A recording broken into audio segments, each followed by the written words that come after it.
rin, bago magamit pa rin kayo nung cotton na binibilot-bilot, yung sinaunang cotton, yung sinauna, para pag nagto-toner or nag-aalis ng makeup, is ayun pa rin ba yung ginagamit nyo. Tingnan nyo nga itong nabili ko. Sobrang ganda niya. Ito nga yung round cotton pads. Very smooth lang siya sa face pag ina-apply. Tapos ito naman pong isang is paano naman po.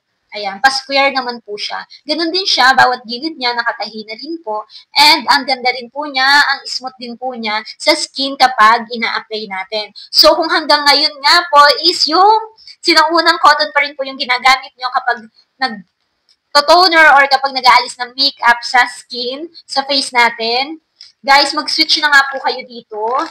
Very affordable lang po ito. Hindi na kayo mahirapang magbilot-bilot. Kuha na lang ng kuha. Lagay ko nga po ang link kung kailangan nyo ng mga ganitong cotton pads, round or square sa aking yellow basket. Yan lang po. Thank you for watching. Bye!